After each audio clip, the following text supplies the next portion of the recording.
You gotta hope that there's some sincere billionaire out there who's gonna fund a primary challenge against every single one of those Republican senators standing behind Mitch McConnell. As he said, and we'll quote again, I think we all agree the most important thing going on in the world right now is the war in Ukraine.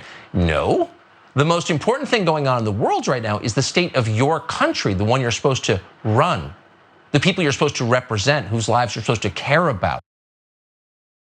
Okay, so there's a lot going on in just that small clip. I want to make sure that we don't miss, though, that Tucker Carlson, noted populist who is against the ruling elite, his deepest fantasy is that there's a benevolent billionaire who's going to sweep in to take out everyone he disagrees with.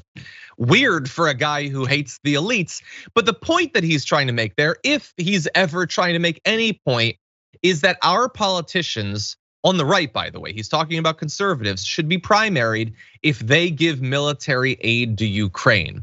Because Tucker Carlson, while he's been changing his tactics and his strategy every step along the way during this barbaric war, the one through line has been that he really, really doesn't want Ukraine to have a chance against Russia. Now, does that matter whether Tucker Carlson believes this? Well, it's influential. It's influencing tons of Republicans on the right, and it's led to a feud between Dan Crenshaw and Marjorie Greene. It started off, by the way, this feud about other things. Dan Crenshaw tweeted, "Our open border and the fentanyl pouring across it is killing Americans in record numbers. Biden doesn't care. They only care what the radical immigration groups think, not you." And what he said there is suitably insane for a Republican, one would think, pretending that we have an open border, pretending that nobody cares about people dying from overdoses, pretending that the Republicans tried to do anything to stop this when they were in charge. What did they do to stop fentanyl and the opioid crisis? Literally nothing, but he actually got attacked from the right for that.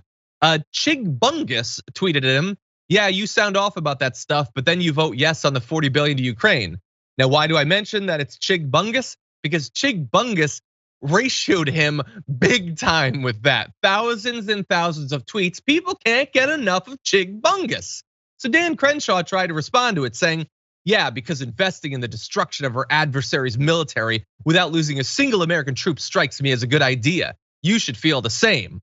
Now that's a little bit weird for multiple reasons. One, that is really bloodthirsty right there. He totally wants this to be a proxy war between us and Russia. Also, because I will remind you, he's arguing with Chig Bungus. But it gets crazier. Marjorie Greene jumps in to tweet, "So you think we are funding a proxy war with Russia? You speak as if Ukrainian lives should be thrown away, as if they have no value, just used and thrown away for your proxy war. How does that help Americans? How does any of this help?" And honestly, if you don't know anything about Marjorie Greene, if you just read the content of that, it's not the craziest thing she said. It might literally be the only non-crazy thing that she's said. Of course, we do have to remember that she has been spending the past couple of months literally advocating for Ukraine to unilaterally surrender in the face of this barbaric genocide that Russia is prosecuting against them, with the purposeful targeting of civilians and apparently systematic mass rape of people in Ukraine as well. She pretends to care about that while wanting them to have to beg for mercy in the face of this assault, which is weird. Anyway, Dan Crenshaw responds, because this is now a full-on feud between them, saying, "Still going after that slot on Russia today, huh?" Referencing state-sponsored media from Russia.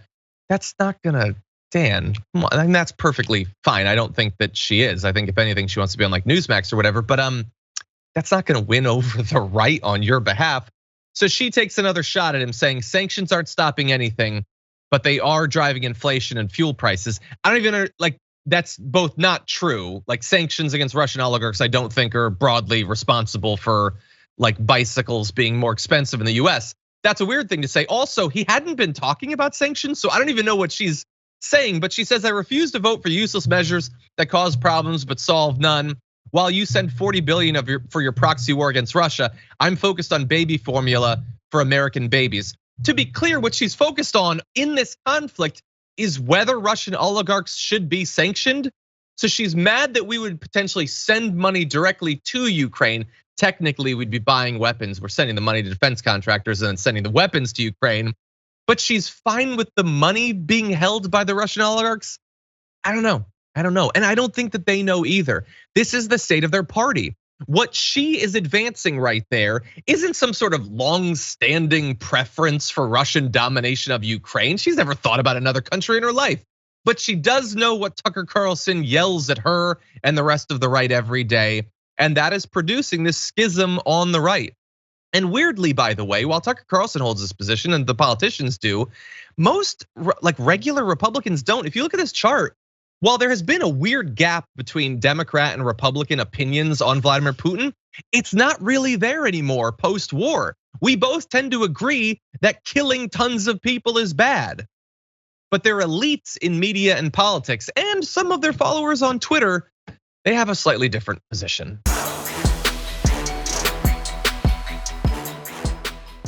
For more political news breakdowns, interviews, stories of activism, and me trying my hardest to care about the occasional big celebrity news story, subscribe to our YouTube channel at youtube.com/thedamagereport.